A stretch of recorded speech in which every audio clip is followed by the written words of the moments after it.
the biggest thought that crosses my mind is that this is an opportunity for all brands and businesses to step forward and help society in a way that no one has ever conceived of before. To help the world move forward, to help the world adjust to the new order. And I would put three things at the heart of this.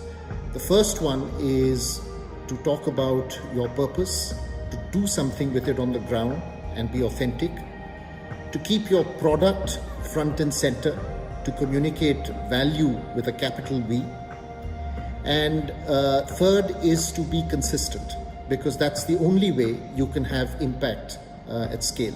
So let's start with the first one, purpose. And really this is when the rubber hits the road, because if your purpose is not relevant to the wider world, to society at this point in time, you need to really question, does it have any use at all? What I really look for in companies and brands today is, are you doing something with it on the ground? Or are you still trying to make a clever advertising campaign, trying to say something noble, trying to get associated with things which are trending? I think we need to look past that kind of gimmickry and to actually do something, to donate to causes which make a difference, because people will remember. I love the example of the sandwich chain Pret a Manger in the UK, which has donated free hot beverages and 50% off on all food to all National Health Service workers. That's an example of do and not just talk, which I really admire. Other thing is that if you're doing purpose, be authentic. This is not the time to be inventing purpose. It should be something that is in the DNA of your brand, that you have some track record of talking. Just because you want to say something noble doesn't mean you say something inauthentic. It's better not to say anything than to kind of fake it. The second thing is about product, which people too often forget in these times, that your product more than ever has to be front and center. It has to play a role.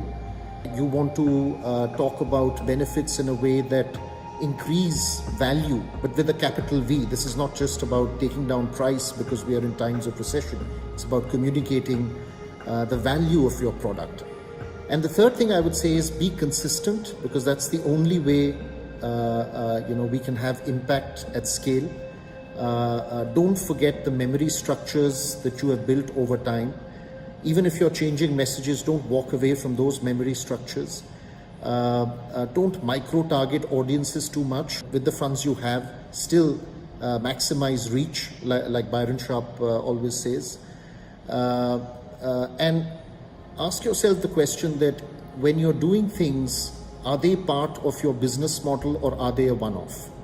Because if they're part of the business model, you'll come back to doing them again and again. And that's the only way you can have impact at scale. And remember, the death of television in many of our geographies is grossly exaggerated.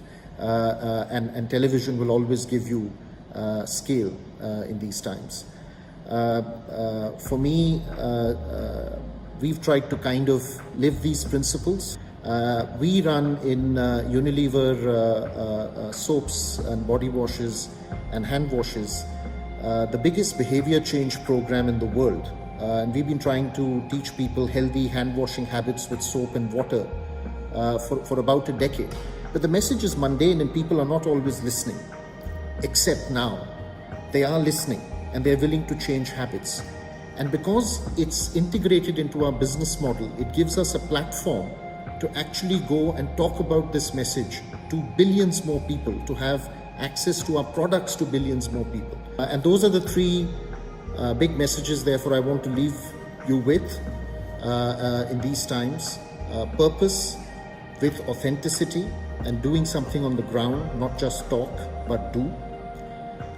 Product front and center and integrated into that message of purpose and communicating value with a capital V, and doing things with consistency so you have impact at scale. And I can tell you they sound deceptively simple, but from my personal experience, they're very, very difficult to follow. I hope you find them practical and useful. And I'd be very interested to hear what your experiences have been dealing with these unprecedented times. Thank you.